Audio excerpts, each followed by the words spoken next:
High BP के patient हर घर में हैं कि आप जब तक उसको डॉक्टर के पास ले जाते हैं, डॉक्टर कहता है सॉरी आधे घंटे पहले लाते तो हम इन्हें बचा लेते हैं। तो उस केस में आपको क्या करना है, 5 ऐसे अलार्मिंग कंडीशन कि जब आप इस क्रिटिकल पोजीशन में हो जाते हो कि आपको होम रेमेडी चाहिए बिफोर कि आप डॉक्टर तक पहुँचें। आप कुछ ऐसा उपचार क्या करें जिससे हम पेशेंट को हॉस्पिटल तक बहुत अच्छे से पहुंचा सकें और उसको आगे का जो है प्रोसेस ट्रीटमेंट का दे सकें। हाई बीपी के पेशेंट हर घर में हैं तो उनके रात के टाइम 12 बजे के बाद और 4 बजे के पहले जो है हार्ट पेशेंट का एक बार स्ट्रोक लेना बहुत ही कॉमन होता है डेली के रूटीन में कि आप जब तक उसको डॉक्टर के पास ले जाते हैं, डॉक्टर कहता है सॉरी आधे घंटे पहले लाते तो हम इन्हें बचा लेते। तो वो टाइम स्पैम आपको कैसे बढ़ाना है ताकि हम मरीज को ट्रीटमेंट दे सकें। तो उस केस में आपको क्या करना है, ध्यान रखें ये जो हमारे फिंगर्स के सामने ये नाखून जो मैं पॉइंट कर रही हूँ, इस पॉइंट को आप लोकेट करके ध्यान से देखें। ये हमारे बाइलेटरल है, मतलब दोनों ही हाथों की उंगलियों पे हम इसको इस्तेमाल कर सकते हैं।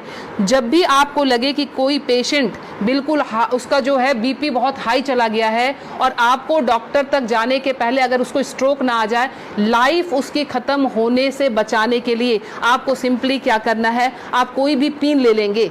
पिन लेके आप उसको सिंपल कि जिस तरह से हमने पिन लिया, आप घर में सेफ्टी पिन ले सकते हैं क्योंकि उसको थोड़ा सा आपने डिटॉल या उसे स्टरलाइज कर लेंगे। स्टरलाइज करने के बाद सिंपल आप यहाँ पे प्रिक करेंगे और प्रिक करके यहाँ से आप थोड़ा सा ब्लड जो है इस तरह से 5 to 10 ड्रॉप्स इस तरह से निकाल देंगे। ये ध्यान रखें, ये बहुत ही इमरजेंसी केस है और ये करते ही आपके पास पेशेंट के लिए एटलीस्ट 3 से 4 घंटे मिल जाएंगे कि आप उसको डॉक्टर तक सेफली पहुँचा सकते हैं और वहाँ उसको ट्रीटमेंट मिल सकता है। दूसरा काम, अगर ये भी करने की हिम्मत आप में नहीं है, फ्रिज का ठंडा दूध 1 गिलास उस पेशेंट को पिला दें। ठंडा दूध पिलाते ही आपके पास ड्यूरेशन बढ़ जाएगी, आप 2 घंटे तक हॉस्पिटल के अंदर उनको लेके आप जा सकते हैं। ध्यान रखें। दूसरी हमारी अलार्मिंग कंडीशन जो होती है वो होती है एसिडिटी की।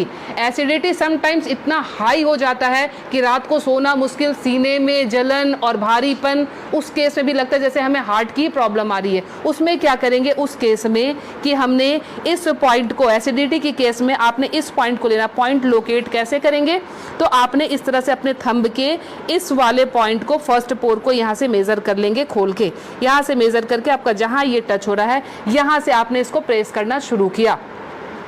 20 to 30 टाइम्स इसको आप डीप प्रेस करेंगे। एसिडिटी बन रही है या फिर सर दर्द हो रहा है एक्सट्रीम पोजीशन पे, आपको उस समय वो रिलैक्स देना शुरू कर देगा क्योंकि जब जलन होती है आपके बब्स निकलते नहीं है, इसीलिए वो यहाँ पे अटैक कर रहा होता है जिससे पेन आना शुरू हो जाता है। तो आपको क्या करना है, इसको प्रेस करेंगे, आपको रिलैक्सेशन होना शुरू हो जाएगा।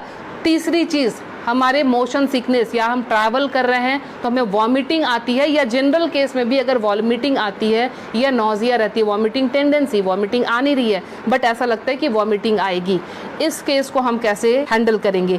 आप अपने ये रिस्ट के क्रीज ले लें। ये रिस्ट के क्रीज आपको दिख रहे हैं, इस क्रीज से, ये जो क्रीज हमारी बनी हुई है, इस क्रीज से अपने ही फिंगर को रखना है। ध्यान रखना है, अपने फिंगर के 2 फिंगर को रखना है। इसके बाद ये पॉइंट जहाँ पे आता है इसको आप लोकेट करेंगे और ध्यान से देखें, यहाँ पे 2 आर्टरी आ रही होती है। आप जब फील करेंगे 2 आर्टरी के बीच में, ये यहाँ पे आपको इस पॉइंट को अब दबाना शुरू कर देना है। अगर आप इसको तेज दबाएंगे, इमीडिएटली आपके वॉमिटिंग टेंडेंसी जो है वो वहीं स्टॉप हो जाएगी और ये आपके मोशन सिकनेस में भी काम करेगा। कहीं आप ट्रैवलिंग में जा रहे हैं तो वहाँ ये काम करेगा।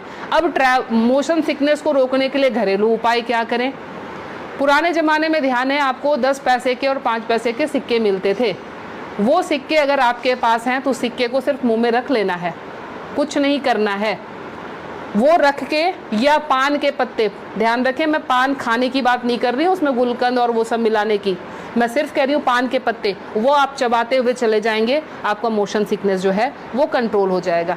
तीसरी चीज़ जो आती है एलर्जिक अस्थमा की, मतलब एक ही आपको स्ट्रोक आया और आपके जो है बिल्कुल सांसें फूलनी शुरू हो गई, सांस नहीं आ रही है, हेवीनेस आ रही है, उस केस में आप क्या करेंगे, अपने नाक को खोलने के लिए, ताकि ब्रीदिंग आपकी एकाएक स्टार्ट हो जाए, आप अपने हाथ को लेंगे और इस तरह से नाक को सटाएंगे। नाक की टिप जो है हाथ के जिस पार्ट को टच कर रही है उसको दबाना शुरू करेंगे और ये बहुत पेनफुल होता है, ध्यान रखें। आप अपने आप भी इसको दबा नहीं पाएंगे, बहुत ज़्यादा पेन होता है। हमने पेशेंट को ऐसे किया, ये टिप जहाँ पे आया, और ये 90% पेशेंट को ये पेनफुल वैसे भी होता है। आप उठा लीजिए, अब ये यहाँ पे इनका टच हुआ था, ये जब हम दबाएंगे 90% पेशेंट को वैसे भी, क्योंकि हल्के हल्के एलर्जी की प्रॉब्लम इन दिनों महामारी के बाद लंग्स सबके वीक हुए हैं, तो सबके जो है ये प्रॉब्लम रहती ही रहती है। लास्ट में आपको बता रही हूँ इंसोम्निया के लिए, नींद नहीं आती है उस केस में आप क्या करेंगे। नींद नहीं आने के केस में हमने क्या करना है कि ये हमारा ईयर लोब है, ये पूरा सेक्शन जो है ये ईयर लोब का है। रात को आप क्रीम या तेल लेकर इस सेक्शन की इस तरह से हल्के हल्के हाथों की मसाज देंगे। ये हल्के हल्के हाथों की मसाज देंगे, इससे आपको नींद आनी अच्छी शुरू हो जाएगी। साथ में और क्या इंक्लूड करें, हमारा जो टॉप ऑफ द हेड है, बिल्कुल सर का ऊपरी सिरा, यहाँ पे आप टैपिंग करेंगे। टैपिंग करने का मतलब हल्का हल्का आप इसको ठोकते जाएं, ये इसको वाइब्रेट करें। वाइब्रेट करने का मतलब आप यहाँ से जो है एनर्जी हमारे जा रही है नीचे, क्योंकि आपको पता है ये माउंटेन बना हुआ है, यहाँ से एनर्जी का फ्लो शुरू होता है, तो ये एनर्जी जो है पूरी जगह जाएगी और आपको बिल्कुल काम कर देगी, शांत कर देगी। तो ये 5 अलार्मिंग पॉइंट्स आपको हमेशा के लिए याद रखना